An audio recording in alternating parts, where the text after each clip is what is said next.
everyone, and welcome back to another episode of the I-5 Corridors Traffic Report. Tyson, Alger here, joined by Justin Myers. And Justin, it is September, it is sunny, it is forecasted for about 85 degrees on Saturday. Man. You know what this feels like? Civil War football. Yeah, 100%. This feels like the Civil Wars of old, right? It does. You bring out your sunscreen and your lawn chairs, and you keep hanging on to shorts for one more month. That's what Civil War is about, right? I was talking to Mike Bellotti earlier this week, name drop, and I was asking him, what do you remember about this game? He's like, well, it was always either foggy or rainy or cold. And I was like, well, Mike, just make sure you bring some sunscreen on Saturday because this is different. It's different. I don't think different's good. We did the trial run of different last year in Corvallis, and I tried to take, with the way I wrote my story, kind of an optimist's take of like, hey, football changes. It's a 129-year rivalry. Of course, there's going to be some ebbs and flows in the cadence and the normality of some things. This year, I feel like I don't feel like anybody's really looking at the bright side of this. I know the game is technically going to be coming back in 2027. That the Oregonian reported that yesterday. But if you look at Oregon State message boards or just kind of like the overall fan base from Corvallis, it doesn't seem like that news was met with unilateral praise, if you will. Yeah, I appreciate you taking an optimist's view of this. I'm going to attempt to take like a realistic view of this because I was an optimist. I was adamant when it was clear that Oregon was going to the Big Ten and Oregon State was going to be left hanging with Washington State trying to rebuild the Pac-12 to whatever it was. And I was adamant, and I was like, you have to keep playing this game. It is a game that belongs to the state, correct, in my opinion. It doesn't belong. Like, I understand that it probably doesn't make an awful lot of sense, but for me, it was somebody who grew up here. This game belongs to me.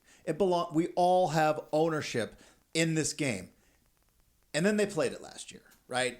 And it felt like the Christmas tradition that you just don't need to do anymore, but you just do it because it makes grandma happy. That's just kind of the way I felt last year. Sitting, watching it, going like, this isn't the game that I wanted to fight so hard to keep. This isn't it. Nobody's season is getting ruined based off a win or a loss in this game. That was what was at stake. We could talk about the weather and how it ended, but the reason why the game was so special, so many factors, right? Whether or not you went to Oregon State or Oregon, you grew up as a duck or a beef. You just did. I don't know if that's the case anymore in the state. I don't know. Like, I don't know if they're like, and maybe this might be, my small town roots are getting eroded away by my big city living.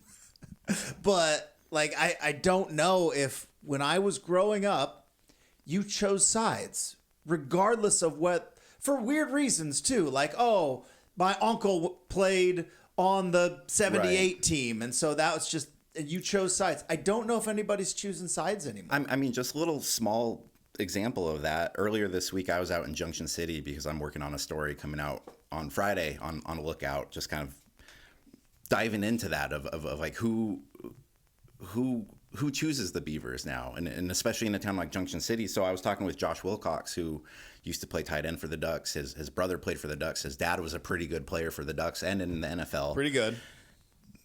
Blue collar families, small town roots. When Josh grew up playing for Junction City, he said he was the outlier. He said everyone else on the team, they were all Oregon State kids. Mm-hmm. Like they were Beavers fans. Junction City's kind of in between Corvallis and Eugene, so you kind of have that natural split there.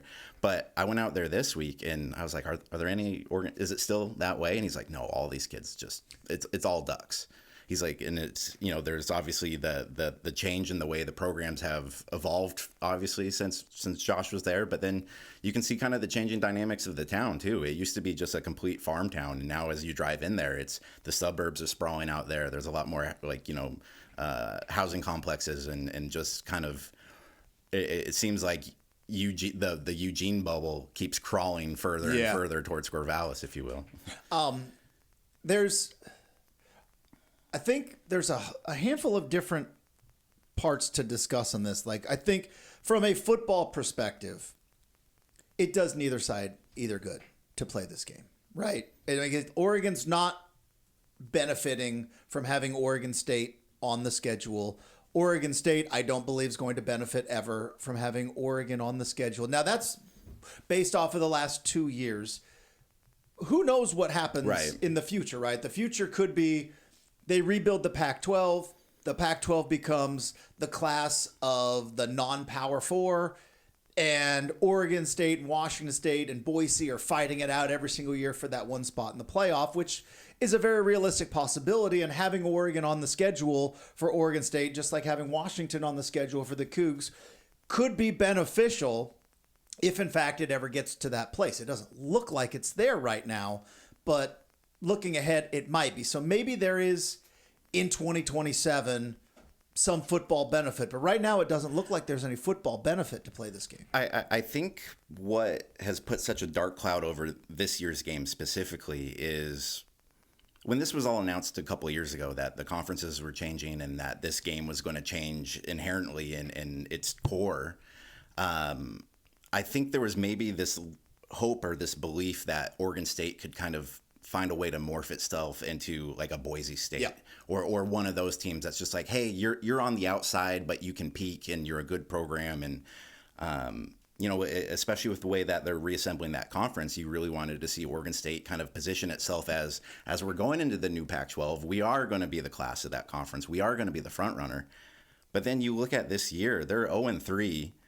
In 3 games where you're not playing the Oregon Ducks. You're not playing you're not playing those big bad halves of college football. You've played Fresno State, you've played Cal, you've played Texas Tech. Texas Tech is better than those other 2 teams, but there wasn't sound football played by Oregon State in any of those 3 games. 2 of those games, you should make an argument that Oregon State should have an opportunity to win. Cal's not the cream of the ACC crop. Obviously, they didn't get left behind in the Pac-12 mess, but like they're not in a great position. Fresno State's going to be your new rival in the Pac-12. You lose to them. This is a team that just feels like it was cast aside, but now it's not even rowing in its life preserver. And I think that's where some of the kind of overall apathy and sadness of this year's game comes in, because it is a 35-point spread. It is a team that's coming in where the Oregonian just called for the firing of the head coach and Trent Bray. Yeah. It is a game where credit for Oregon for leaning in and kind of trolling, but you're honoring Phil Knight in this game. And it's the haves and the have-nots games. Like it just feels bad for Oregon State. And I do think from Oregon's perspective, as you've heard Dan Lanning continue to say, like, I want to play this game every year. Like, I respect the rivalry, a lot of statesman-like things to say. Yeah. I do think there is benefit for Oregon in playing this game, because you're going to, every other year, you're going to get a sellout home game from a team that doesn't have to travel. You have a road game now where you're going to be able to go to Corvallis. You don't have to get on an airplane. You don't have to go fly across the country in a conference now where you're flying across. So like there are small benefits for Oregon, but I don't think any of those benefits are really coincide with anybody giving a shit about the rivalry. I think it's just like, oh yeah, logistically this would be nice for us. Yeah. So there's the football part of it, and maybe I was too short-sighted because I think the way that Oregon State is playing right now, they have obviously big decisions to make, as you mentioned, especially with Trent Bray, which is, again, it's practical versus emotional, right? As an emotional guy, I always kind of take a look at the emotional side of things, and it's like... Calm down. Fair enough. I've yet to cry on the podcast. We'll get there. Came close when I talked about my dog, but... We left that for the end. That was true. But it's tough for me to sit there and kind of call for Trent Bray's job. One, I don't cover Oregon State at all, and nobody in Corvallis cares what I think. We don't want to get aggregated here. But he did step up when you were drowning. Like, if not for Trent Bray, it could have been so much worse when Jonathan Smith left. Jonathan Smith leaves, takes your star quarterback with you. It is a mass exodus out of Corvallis. And at least one guy stayed. And tried to keep his head afloat and to keep the team somewhat relevant. And I think the fact that it's taken longer than I think maybe a lot of people expected for this whole Pac-12 mess to get cleaned up, and that for whatever reason, it just haven't been able to click. But it's a tough call on the Trent Bray part of it, because you do get, I think, a little bit of credit for being the guy that goes, he could have easily left and been the defensive coordinator at Michigan State, probably making the same amount of money, but he stayed. And I think there should be some credit there, but then there's also, like I said, the practical part of it, which is, as you mentioned, they just don't look like a competent football team. I think from people I've talked to and what I understand is you obviously have like the disorganization. Like let me backtrack. Nobody is trying to pretend that Oregon State has all these riches and that Trent Bray is drastically underperforming with this team. They got Malik Murphy in the portal. I think he's a good quarterback. If you want to compete, you're going to need 5 or 6 Malik Murphys throughout the portal. Yep. Like that's just the economics of football right now. But from just picking up on various things, I think there's people who think that maybe he's not like the best like figurehead for the program. Like he's not the best with the media. He's dropping F-bombs at halftime on live TV. I know when Bill was doing his questioning to him, like his last question was like, "Do you enjoy being a head coach?" And he's like, "Next question." I think you can kind of look into that a little. It was at the end of like 5 or 6 questions. Maybe he was just trying to like, all right, like let's move on here. But like, there's just like little. He's a defensive coordinator. He should be able to see like how things are coming and where things set up. Like, that's a pretty easy question to just be like, I love being a head coach. I love representing this. But so you have kind of some of the similar things that maybe people had problems with when Mark Helfrich took over from Chip Kelly. The difference is Mark Helfrich went 13-1 his first year as head coach, went to the national championship game. Trent Bray might win 1 or 2 games this year. Yeah. It's funny, like the whole F-bomb thing at the halftime interview. I didn't really care about that. Did you? It's why I love sports so much, Tyson. Yeah. It's truly like I get a chuckle at the hypocrisy of sports. If Oregon State was a good football team, not playing very well, but they were a good football team. Let's say Oregon had a bad first half against Northwestern, and Dan Lanning, just out of frustration, just drops an F-bomb. He would be praised to high heaven. Oh, completely. Fiery. That's our coach. The standards that he sets are so high. He's going to go light a fire under their asses at halftime. Yeah. But when you soccer kick a punt to the other teams who returns it for a touchdown and a complete dumpster fire of a special teams performance, and then you drop an F-bomb, you look like you have no control over the program. And so it's why I love sports, is because like wins and losses determine how we view a certain behavior. And do you think that was off the cuff, or do you think that like strategically he was like, this is going to play well? No, I feel like it was off the cuff. Yeah. I feel like it. I can only imagine what it must be like to be a head coach on the sidelines, and the amount of information, the amount of things you have to process.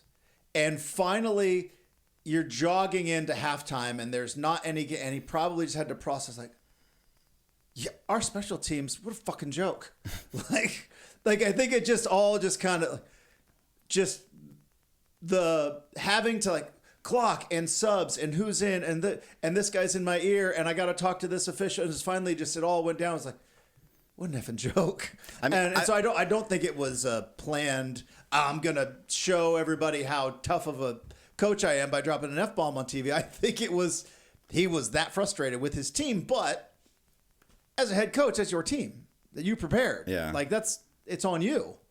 That's why you get the big office, which is why I think it's a fair question that Bill asks him. Do you enjoy being a head coach? Like this is what comes with it. Yeah. This is the stupid stuff.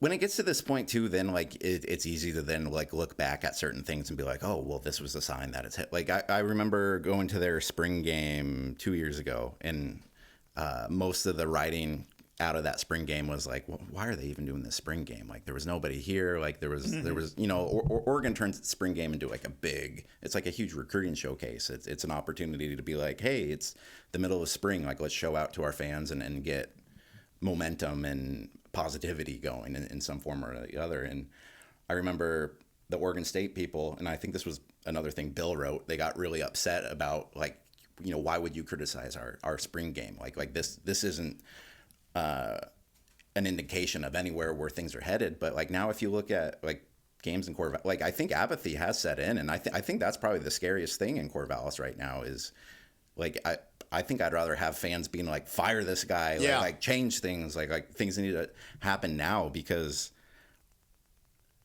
college football has changed already so much in the last 3 to 4 years. It's changing quicker. Like I think if you kind of stay in this limbo of like nobody's really buying in, we have this coach that we haven't really decided to do, like I think you're at risk of getting left even further behind. Here's what's, I think, an even more interesting little wrinkle into this game.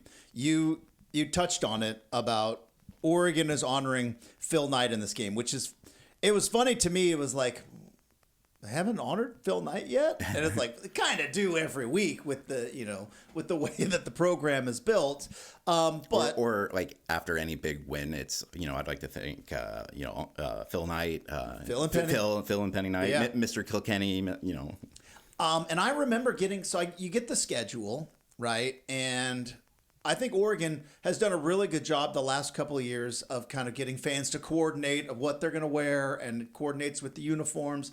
And I think it's kind of a cool connection with the fan base. And I remember looking at the schedule, and it's like, all right, it was pinstripe for week 1, and then it was green. Everybody wear green against Oklahoma State, and it's like Oregon State wear black, and I was like, that doesn't make a lick of sense. This was in August, July. I'm like, what? Is it a funeral? Why are you doing a blackout game against Oregon State?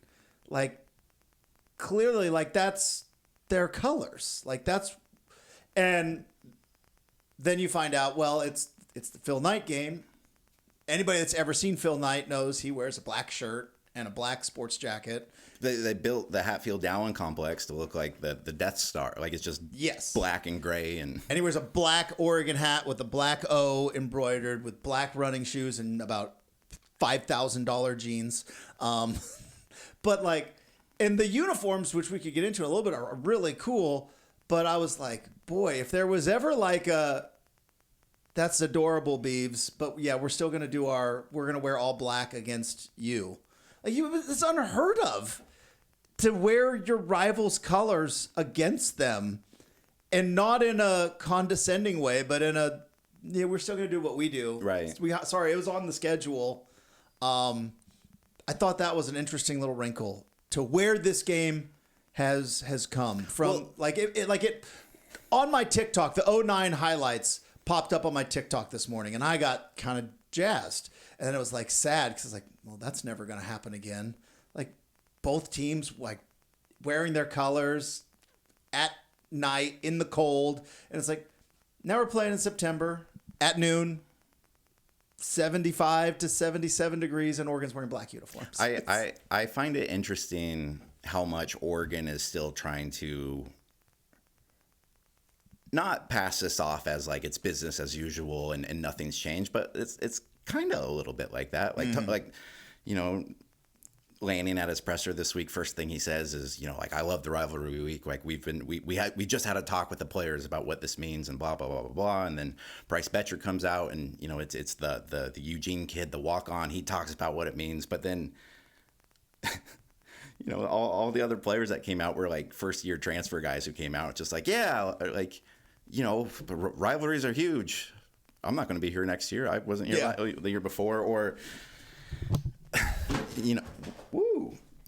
It's the September thing. It's the fact that like they're not on anything close to similar playing fields, but like Oregon still I feel like this Phil Knight jersey was something that Oregon would do in a Civil War game back in the peak of it, of just like let's emphasize exactly who we are, and like the Ducks aren't shying away from that, but it just feels so one-sided at this point. You know what I mean?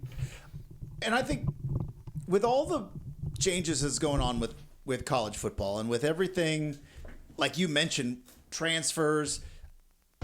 The fact that one of Oregon's best defensive backs last year played at Washington the year before, and Right. like that kind of stuff is weird. Rivalries exist now within the fan base, right? Alabama and Auburn is always going to be a rivalry because those fans care about beating the other.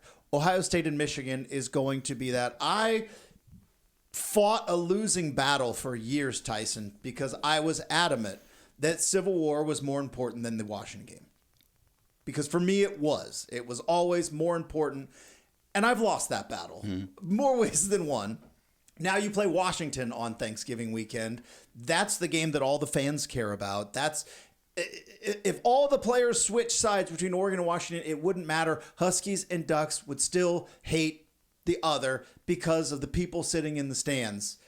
And it's not going to be that way. I'm going to be in the stands on Saturday. It's not the same with Oregon State like it used to be, right? It's Oregon State fans might still hate Oregon and they'll hate them forever. But that venom and that vitriol and that fierceness that came with Civil War for years and years and years, it just isn't there from the fans' perspective. Because you're right, it kind of matters. Like the players will get a rivalry game the moment they step on the field and they realize, oh, this is different in the stands. Right? You can hear about it, but then once you step on the field at Husky Stadium wearing green and yellow for the first time, you'll be like, oh, I get it now. You're not going to feel that in this game, unfortunately. What bums me out is when I was talking with Bellotti, he was saying, especially towards the end of like my tenure, like those games always kind of meant, it's like you always had the rivalry, but he's like, but then like we both kind of got good, whether it was like with Erickson or Riley, and he's like, so a lot of times like those games had things riding on them. They were, you talked about the 2000, the War for the Roses, and games 09, like yeah. I don't think that I saw a game that had all that much anticipation to it in my 12 years on the beat. And that's not to say like that there hasn't been swings. Like there's I think I've seen, let's see here, Oregon State beat the Ducks in the Taggart year with the rain, or sorry, in 16, I believe. Yeah, so they won in 16, they won in 2020. 16 with Ryan Nall went ballistic in 16 in the rain, and that was Oregon got called soft because they had rain jackets. Right. So the next never worn rain jackets in the rain ever before. So the next year the Ducks thump them. They put on rain jackets in the post game. Dropped 69 points on them. Yep. There was a 2020 game where there was no fans in the stands. Beavers win. That was a really cool moment because as soon as the game ended, you just heard car horns like ringing out around the city, and it was foggy and there was no one. It was a cool moment. A lot of F-150s showed up in the Reeser Stadium parking lot. And then you had the game in Lanning's first year where the Beavers upset them and won. And so that's not to say like there hasn't been good games or upsets or swings, but like I never saw this rivalry close to its peak where both fan bases are like, we could really F up your season in this game. And like, there was a one-sided way to that. Oregon State was always like, we could mess with the Ducks here, but it sucks that I didn't get a kind of witness like that aspect of the rivalry, and I don't know when that's ever going to come back. It's not. It's never coming back. Because it was the beauty of it was the last game of the year for decades. It was the bowl game, right? It's why it had a name. It meant neither team was going to the Rose Bowl. Like every once in a while, like in the 60s, Oregon State made it to the Rose Bowl, and then they had to play at North Carolina, or not the 60s, off by 2 decades. In the 40s, they had to go play at North Carolina because they were afraid of World War II attacks in Los Angeles. And so, but for like a good 30, 35, 40 years, it was literally the only game that mattered right, to either side. And then you played it at the end of the year, and if you won, it was awesome. It was like a bowl game, and then the season ended, and you kind of circle back. And then kind of Oregon ascended, and to where the rivalry became about ruining something, right? Oregon State could ruin Oregon's season. In 94, Oregon was going to Corvallis win and they go to the Rose Bowl, and Oregon State could ruin it. They could just tear their hearts out. They didn't, but it was a much closer game than anybody anticipated. So then it became, and then Mike Riley got the Beavs kind of cooking to where actually there was a point where the game mattered. It was more than just an upset. There were stakes.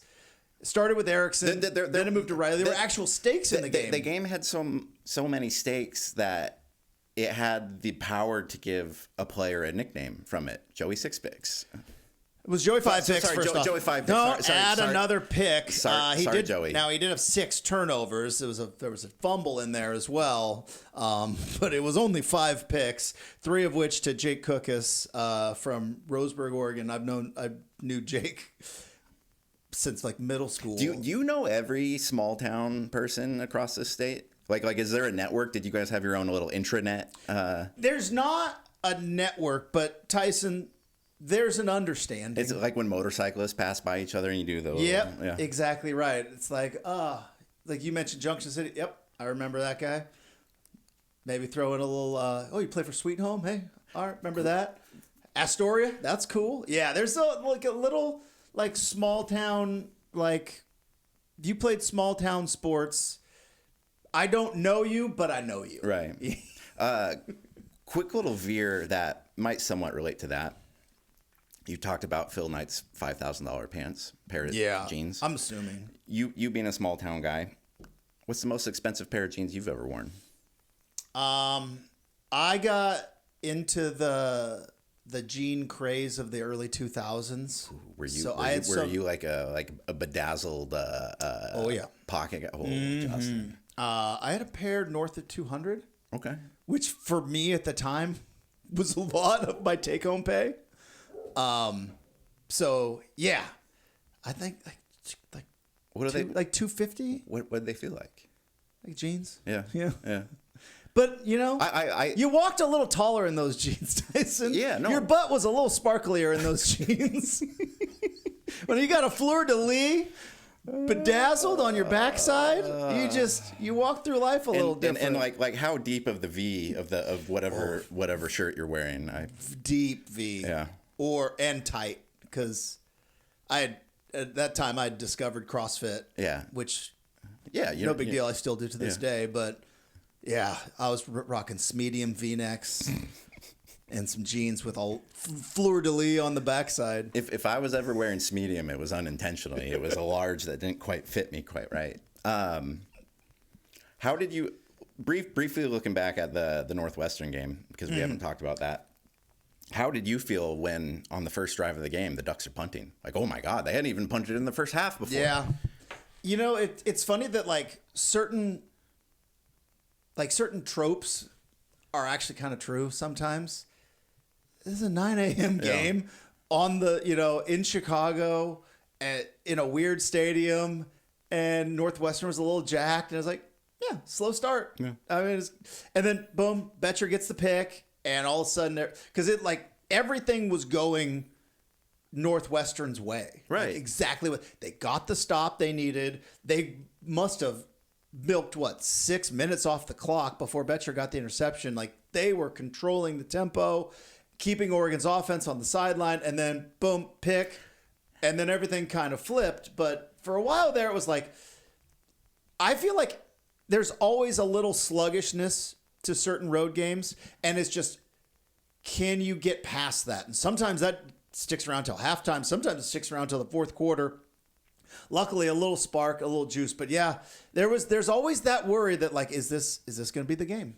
Is this going to be the game where just nothing's quite firing? It reminded me the way Northwestern played, and granted it wasn't a close game, but they were the first team that actually had some relatively successful drives against the Ducks and were moving the ball, and it felt like the number 4 pitcher in a pitching staff who on a random July, the guy's got a career 4.75 ERA. Yeah. But all of a sudden it's in the 4th inning and he's got a no-hitter going, and you're just going oh man, he's pitching out of his mind.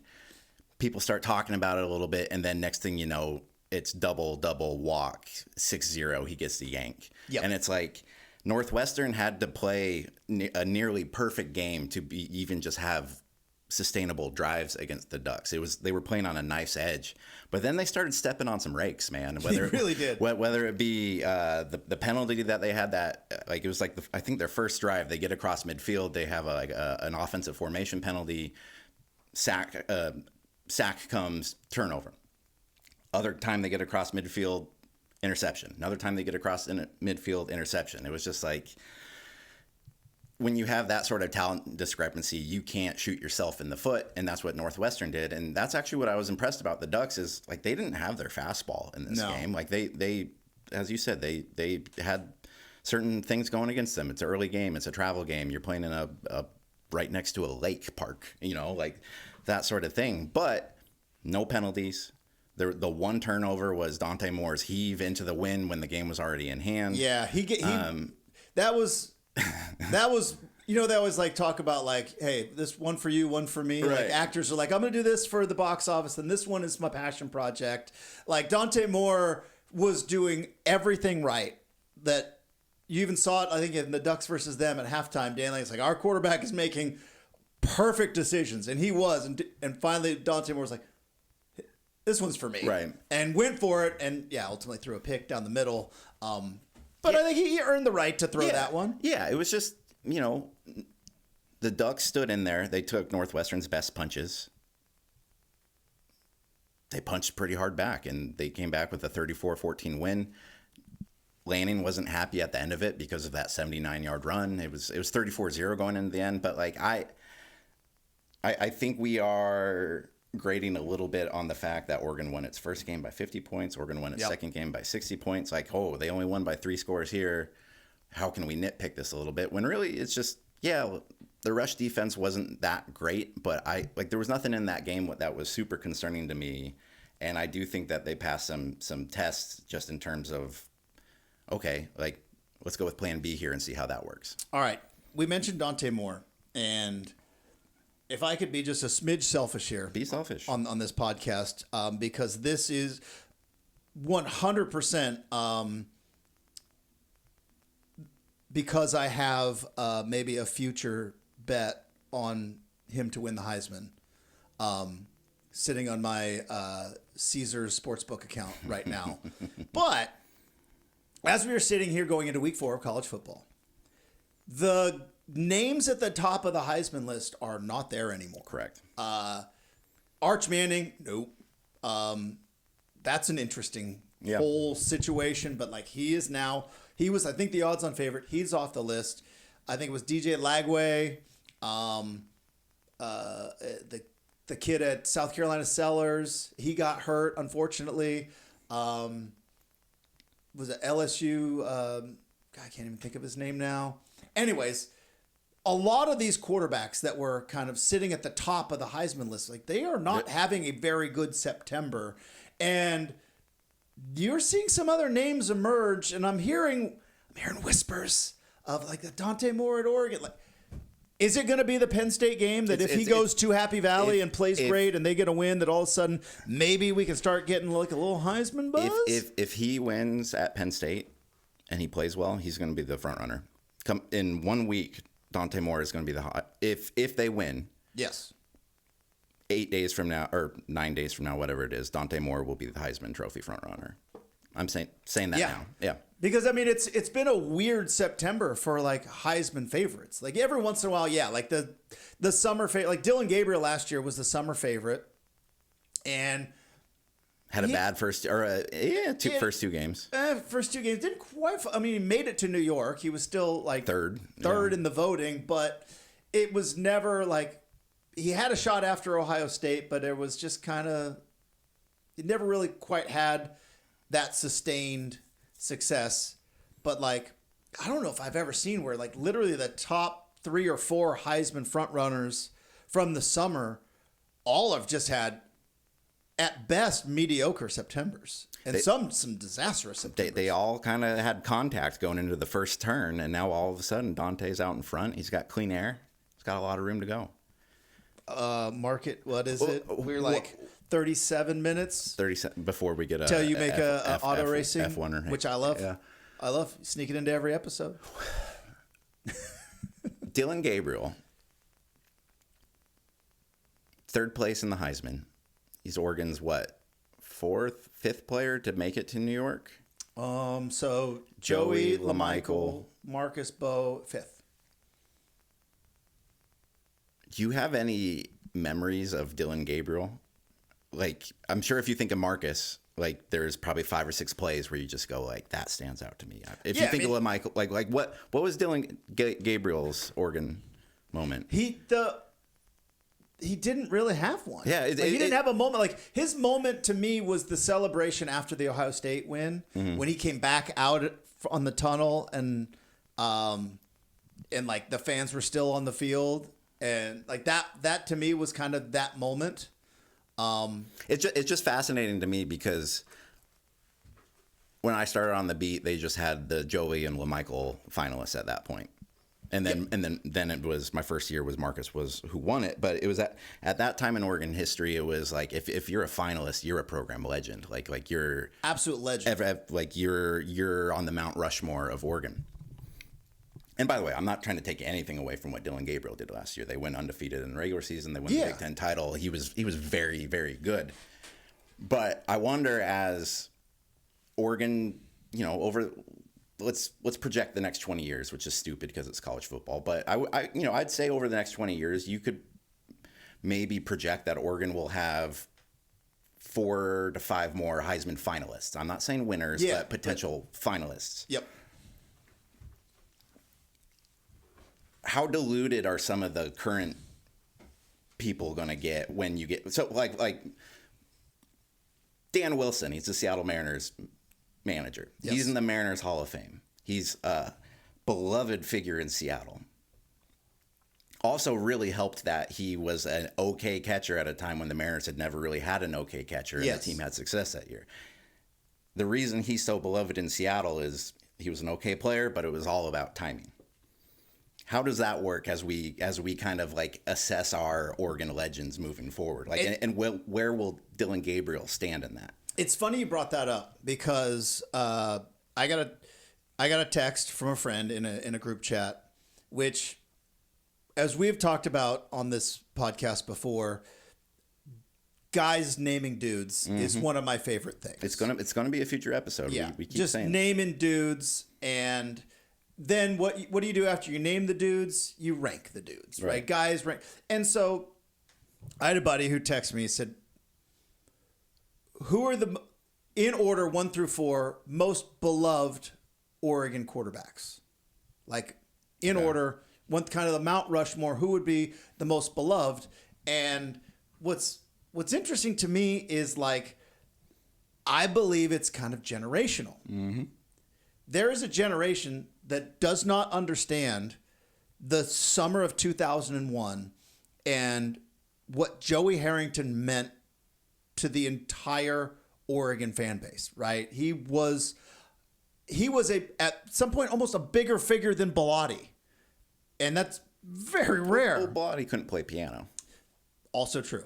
Actually, can't confirm that. Don't know. He may be able to play piano. Heard he doesn't mean karaoke though. Really? Yeah, never saw it. Heard it. Okay. Again, this was back in the when Eugene was a little bit of a smaller town. Yeah. Did you hear this? And then because to me, I think there's a whole generation of kids who's like, it's Marcus. Like, Marcus is going to be the most beloved, and it's funny that at some point, like, that's all good. I never thought there would ever be an Oregon athlete more popular than Joey Harrington in 2001. Never thought it was ever possible. And then Marcus kind of went and did it. Mm-hmm. And I think depending on if Justin Herbert does in the NFL, like, he's going to be beloved for a completely different set of circumstances. And then what's interesting is then, like, I think Dennis Dixon is 4th on that list because it's, again, for a what could have been. Like, but that was, I said Joey, Marcus, Dixon, Herbert in terms of beloved Oregon quarterbacks. But to kind of go back to the original question, which is, like, in the next 20 years, that list could be completely different depending on what happens with Oregon football.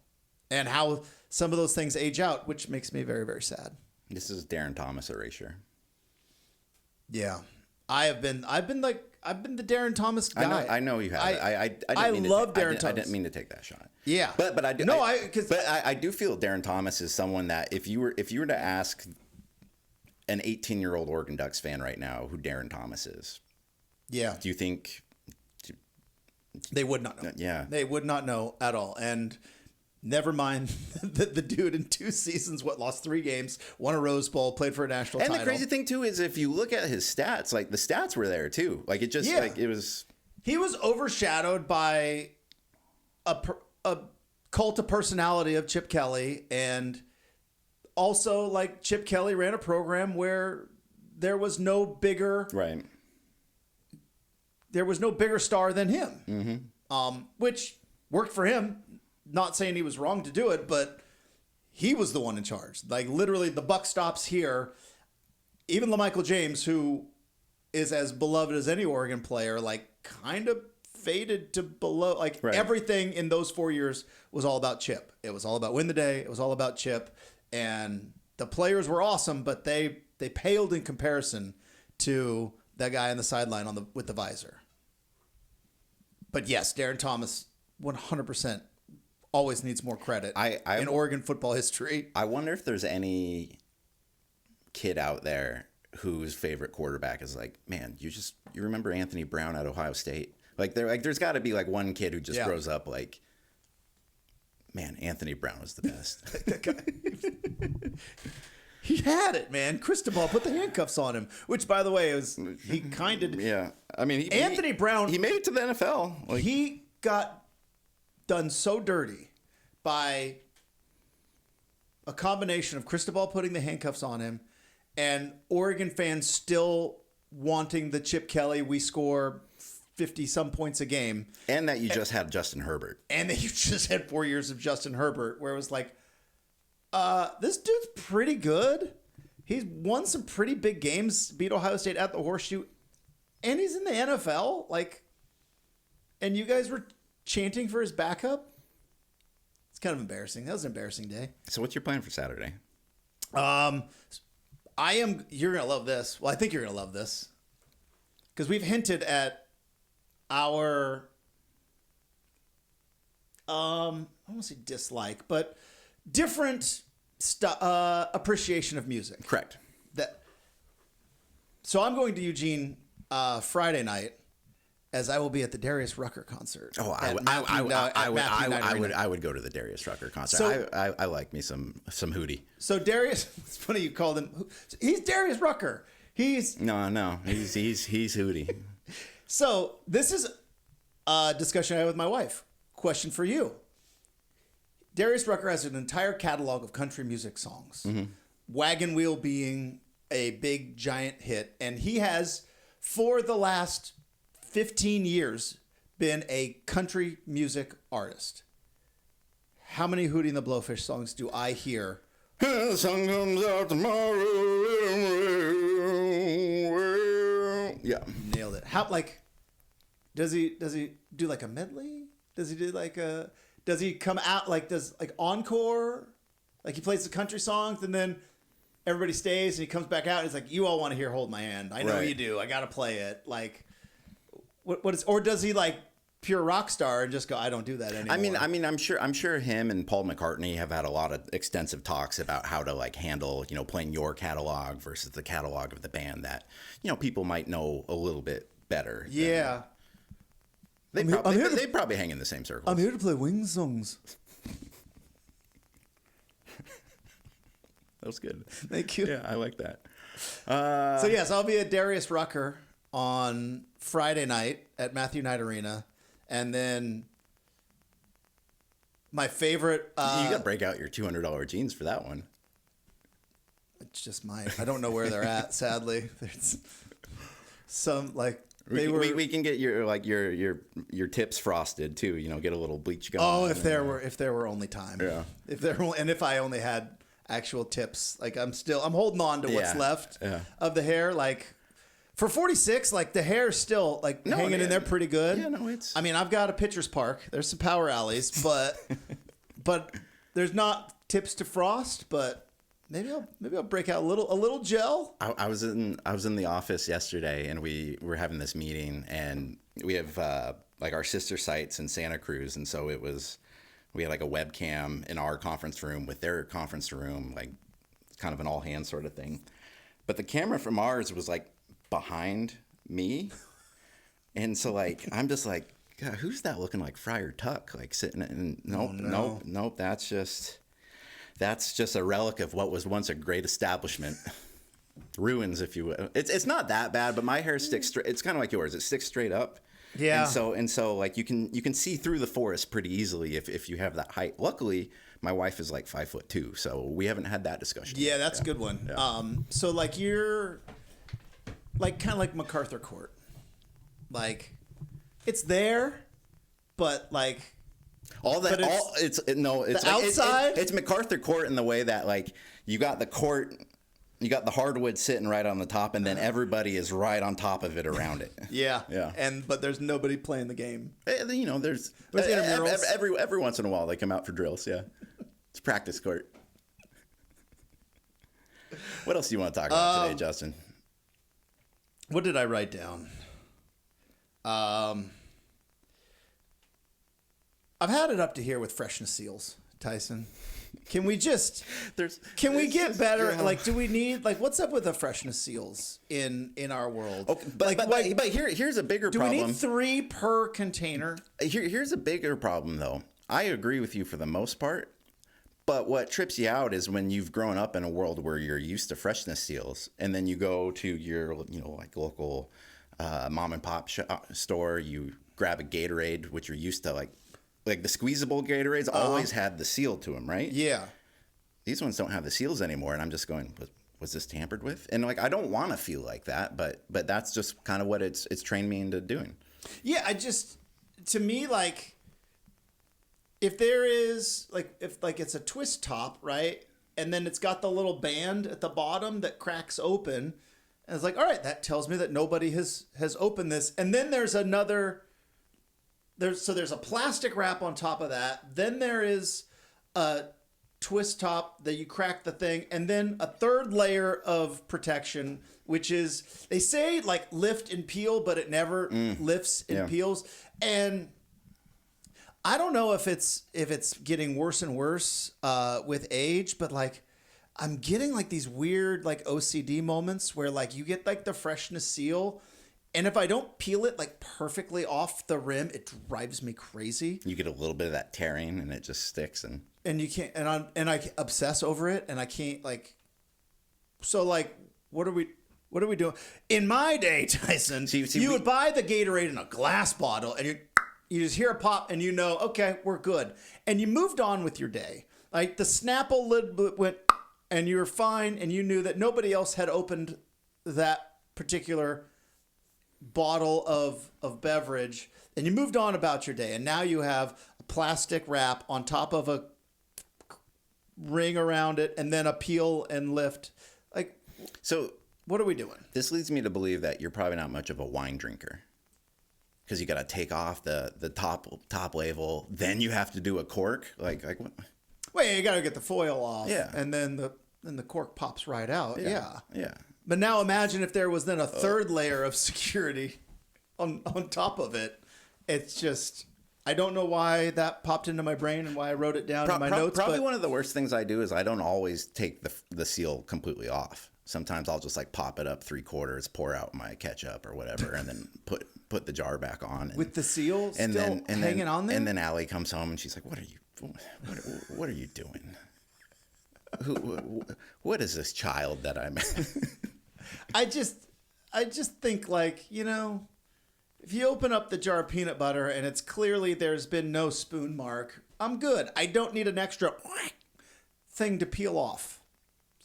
So as you thought about that and you're kind of debating like, what am I going to bring up on the pod? Like how did that how did that pass?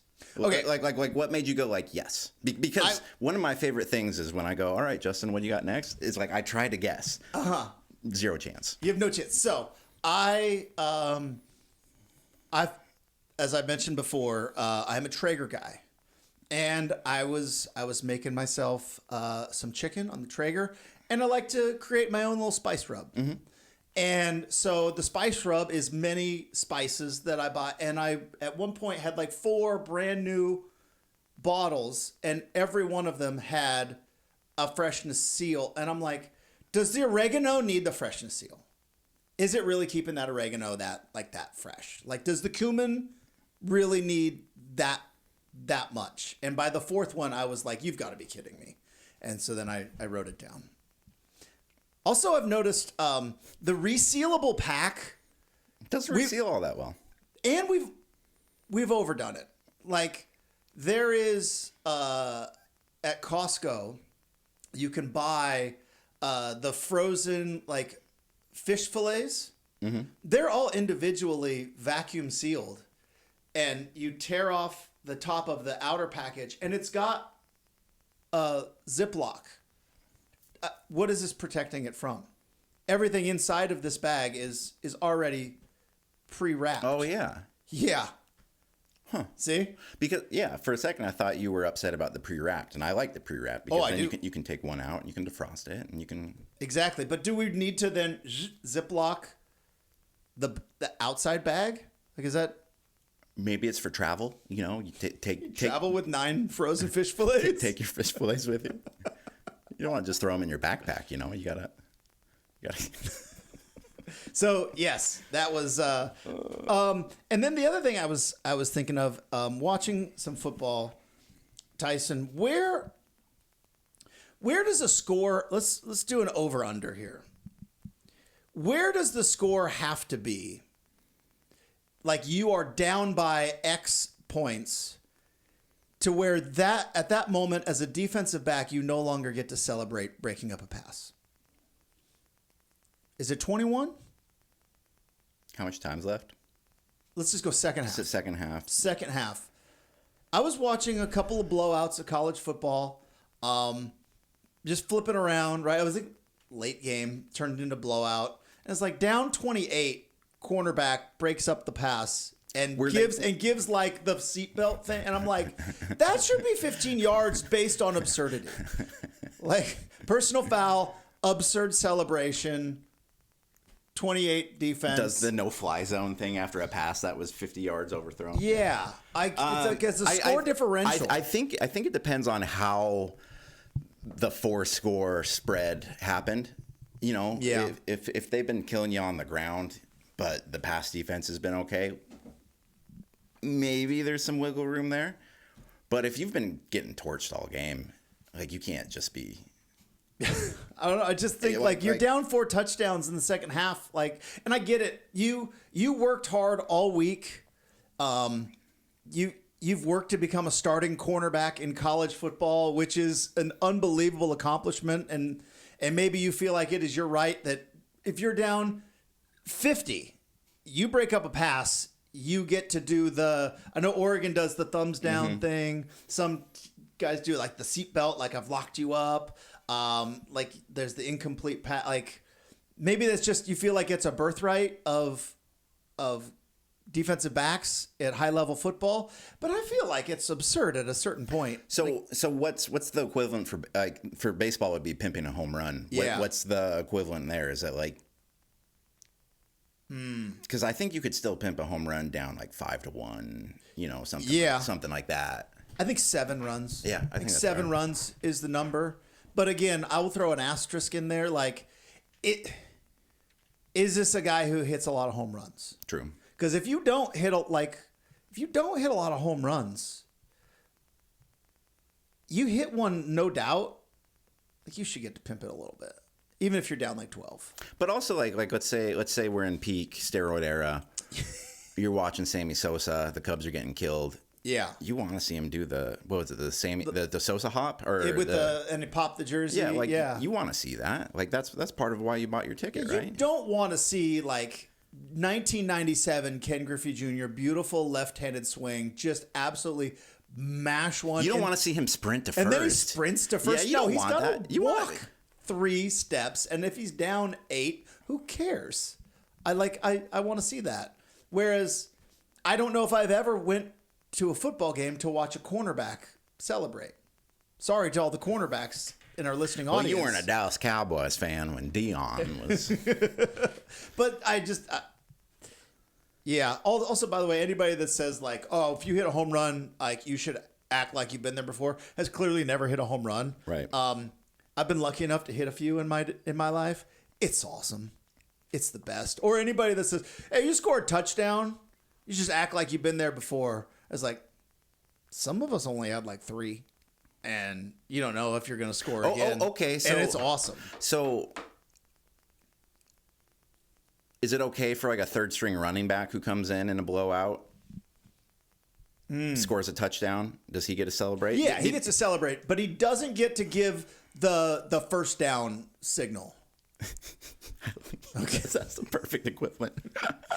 You score a touchdown. Yes, you get to do the point up to the sky, and your lineman picks you up, and you do the Jesus pose. Yeah. And so the corner equivalent would be like you have to get the pick. Like you can't just break up a. Yeah. Okay. You get the pick. You can celebrate a little. Yeah. Yeah. And then, but like you don't do the first down. Like, come on. Were you a home run celebrate? Like the home runs you were lucky enough to hit, were they like did you hit enough to have that feeling of when you hit one you knew it was gone? There was one time in my life, Tyson, at Reedsport High School, that I will never forget. And I hit a home run. The guy before me, my good friend Aaron Shoop, shout out to the Shoop dog. He's a lefty. He hits a home run. Perfect lefty, wraps it around the foul pole. Typical Oregon Coast. Coast. Because of the spin of the earth and the spin that comes off from the left-handed swing. It's a Neil deGrasse Tyson did the whole thing. Typical Oregon Coast umpire calls it foul. Hubbub, because we're in a pretty close game. He ends up walking. Next at bat, I hit a no-doubter. And I turn around and I go, I think that one's fair. And I got yelled at. I got yelled at by my own coach. It's the only time I've ever like been able to like. I know I'm a loudmouth now. I was never a mouthy player. I wasn't good enough. But that one time, I got to drop I think that one's fair, and then I got yelled to run. That probably felt so cool. It felt so good. Like it was awesome.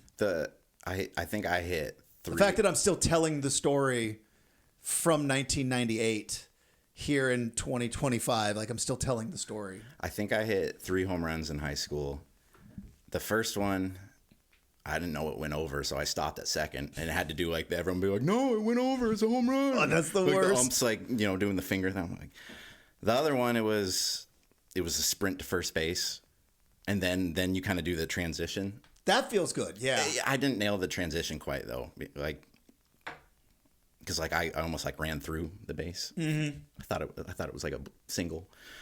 Third one was good though. It was we were playing in a small field. The pitcher was the best hockey player in the state. He could kick my ass on that rink. Yeah. Threw me a hanging changeup. Look out.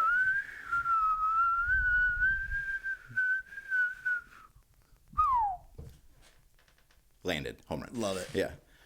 It felt good. New segment of the pod called Glory Days. I like it. Oh, ooh. I think people want to hear stories of you and I. No, I think we should have listeners submit like little like minute long like tell us about your glory days. There you go. In the comments. There's no way we can get the rights to play glory days while that's going, but we could maybe hum a few bars. Maybe get in Darius, bring in Hootie to sing a little bit. Also, everybody right now that's Glory listening. day. Everybody right now that's listening, you know the song. Yeah. Like just sing it in your head. All right, so what's going to happen on Saturday? What is there any way, shape, or form this turns into a thing, or is this the Phil Knight celebration day that Oregon wants it to be, and we are once again #out after shout? I think that's it. I think it's, hey, we're 4-0 going into Penn State. We looked good. I'm just wondering if there's going to be like a thing on the Autzen board that's like, see you in 2027, or, you know, this is going on pause, or I don't know. I think it will be a mix of Oregon fans being happy because there's obviously much larger goals in play this season, and whether this is a bad game or a good game, it's an important game and towards getting towards that goal and blah, blah, blah, blah, blah. Mm-hmm. But I feel like this is going to be a 50 or 60 point game. I feel like there's just going to be this sense of, all right, when, you know, final horn hits, it's like, all right, they're not playing this next year. Like, it's there's a likelihood Trent Bray could get fired if this one gets really ugly. I don't think that the Beavers have to come out and like win this game, because one, I think that's kind of impossible for them. But like if they were to have like even just like a Northwestern type of performance, like I'm sure Northwestern didn't think they had a chance to win that game, but I think afterwards they were probably like, boy, like we had some good drives against, you know, like we showed that we can improve, or what. Like there just needs to be something for Oregon State to hold on to, and I'm worried that you're not going to have that. And this is going to be the last year, at least for 2 years, that we have to like sit here and talk about what used to be. Yeah, there you go. It will be just weird next, because like at this point we're used to not doing it at the end of the season. Like I think we were kind of geared up for it here in September, but I think the silence of it next year is going to be what's just weird. Yeah, and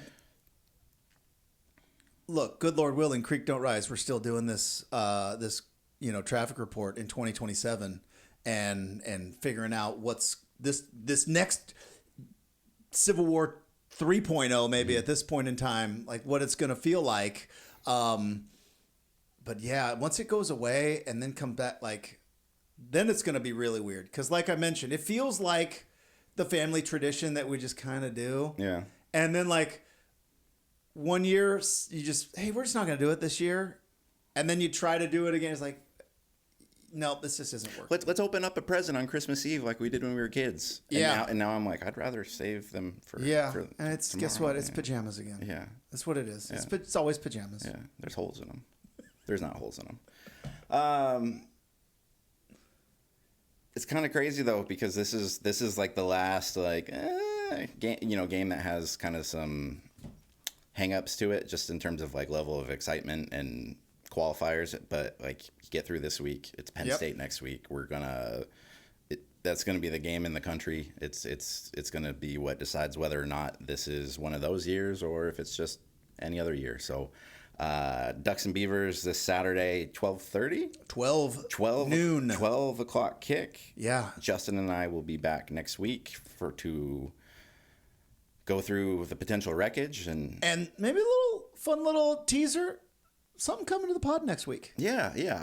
Something coming to the pod next week. I feel like your caffeine routine might be changing up. Might be just a little bit. Looking forward to it. Yeah. So we'll see you next week on the I-5 Corridors Traffic Report. And just last thing, if you like us, please give us a rating or a review on iTunes, Spotify, wherever you get your podcasts, wherever you hear us, wherever our voices are coming out of your speakers.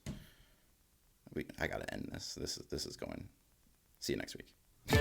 Nailed it. Nailed it.